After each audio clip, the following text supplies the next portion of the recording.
Welcome back to Publicized Theory podcast, the place and space where I talk about self mastery, self development, and concepts that are aimed at helping us become the best version of ourselves. Today's episode is a special episode for me because it is officially the last day of my 20s. I am 29. I am turning 30 years old, or should I say 30 years young tomorrow. I'm officially in the height of my prime, and I wanted to tailor this episode to future me, to the me that will listen to this 10 years from now and look back and see everything that I've accomplished and everything that I've overcome. And I know that whatever age you are, there's always something to look back on, and there's always things that you can take away from situations and things you've been a part of, and things that helped you grow, and things that maybe even broke you down. But for me, the last 10 years of my life have, like many of us, come with its fair share of ups and downs. It's come with its fair share of losses. It's come with its fair share of wins. It's come with its fair share of trials and tribulations and questioning a lot of the things that were happening at the time. And I'm not, sitting on this mic or speaking on this mic as a person who is immune to hard times, a person who is immune to difficult situations, a person who is immune from not having gone through things like you. And what I've learned in the last 10 years is, they say it all the time, but life really is quick.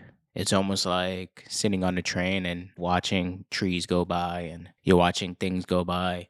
I relate that to life.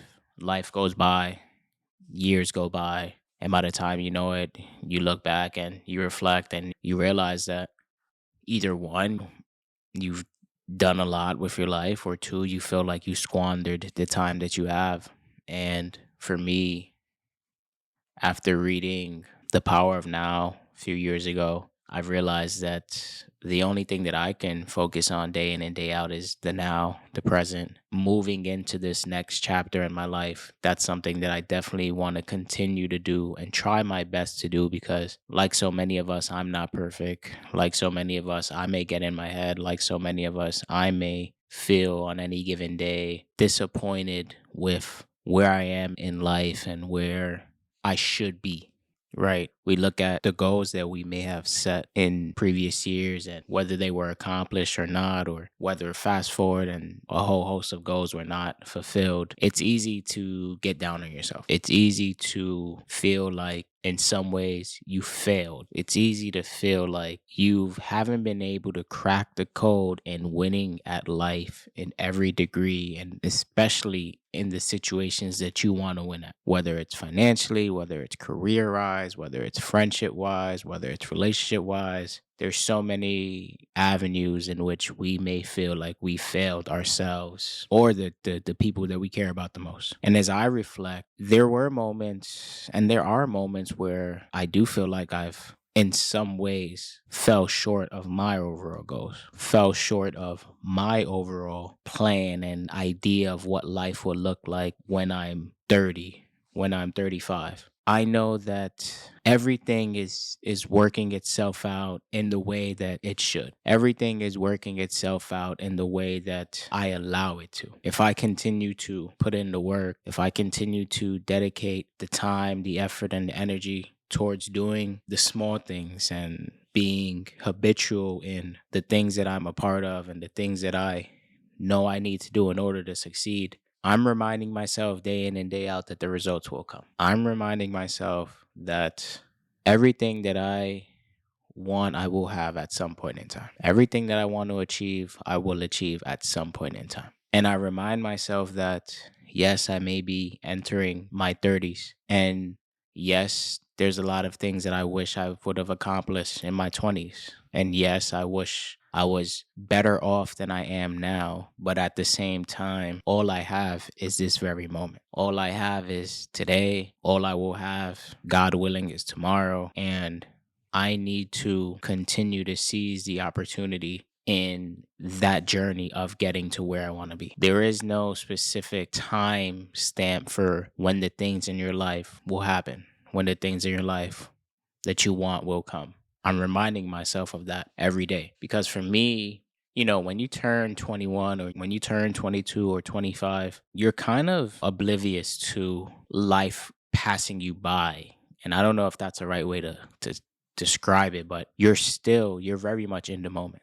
You're very much feeling like you have so much ahead of you. And I don't know if it's just hitting 30 now and you're like, all right, you've learned a lot the last decade, last 29 years, honestly. You can't just forget about your childhood and what have you, but now is the time to take everything you learned, continue to learn, and double down on everything that you are confident in. And that's something that I'm going to continue to do now that I'm reaching this new chapter. I'm excited for this new chapter, but I'm also in some ways reflective on what can I do better in this next 10-year run that I maybe fell short on the last 10 years? How can I not make the same mistakes that I did in the previous 10 years going into this next 10-year run? And I only say 10-year run because that's how I particularly look at life, at least for me. 10-year runs on whatever it is, achieving goals, just reaching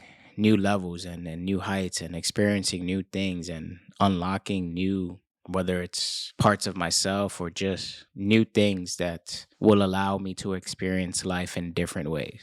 I think all of us, whether we're turning 30 or turning 25 or turning 28, whatever age you're turning, my message to everyone is the best is yet to come. And that's my message to myself as I may listen to this in the future. Future Anthony will tap back into this frequency and hear someone who is in some ways anxious for reaching the pinnacle of everything that you work for and reaching the mountaintop of, I guess, the lack of a better word, success. And I've had many successes, and that's what I lean in on in moments where I feel like I've let myself down in some way. I think I spoke about this in the first episode, or it may have been the second, but the mental cookie jar in moments like this comes in handy because, albeit there are things that you can't control, there are a whole host of things that you were able to control and that I was able to control that led to wins, that led to successes, that led to achievements. And those are the times that you were your best and I was my best and we made shit happen. For me, listening to this in the future, remember that you made a lot of shit happen. You've done so much. You've succeeded and surpassed any expectation that was one set out for you and one that in many ways you put on yourself. I know all of us have surpassed some expectation in some way, shape, or form. And it's really not about the size. It's really not about achieving grand and big things. A lot of the small wins that we have had count. A win in my eyes is a win. Whether you're the first one to graduate high school, whether you're the first one to graduate college, whether you're the first one to step out in a new environment and create a life of your own, whether you're the first one to, whatever that case may be, whatever that is for you in your life, that's a win in of itself. It doesn't even have to be an experience. It doesn't even have to be something that is a career choice. It can just be overcoming days that you felt sad or depressed, or picking yourself back up the next day, knowing that the previous day you felt like shit and you were just in your feelings and you were sad. And those are wins too. If you can get back up the next day and put your best foot forward, that is a win. And that's a message to myself as well. You have a lot of wins. You have a lot of things to be happy and proud of. Don't allow the timeline of what you think you should have now to take away from everything that you've already done. It's easy to feel that way. It's easy to feel like we haven't done enough with the time that we've had. all we can do is give our best foot forward. All we can do is give it our best. All we can do is try day in and day out to be better. The results will speak for themselves. Everything will come through time. So for me, as I'm entering this next chapter, as I'm looking at the last decade, as I'm thinking about ways that I can continue to grow and continue to put my best foot forward, I know and I'm believing that the best is yet to come. But I'm also not taking away or belittling the present moment that I have right now and everything that I've already done. Because in many ways, the best is technically right now because tomorrow doesn't exist. And all I have to work with is this present moment. That goes for you too. All you have is this present moment, and all we have is now. Continue to try your best, continue to do your best, and continue to be content with your best. You will grow, you will get better, you will achieve everything you want. That will come through time. Thank you for tuning into this episode. Thank you for tapping in with me on this Friday. I hope you had an amazing week. I hope you have an even better weekend. The best is yet to come. Continue to put your best foot forward. And of course, stay safe, stay blessed.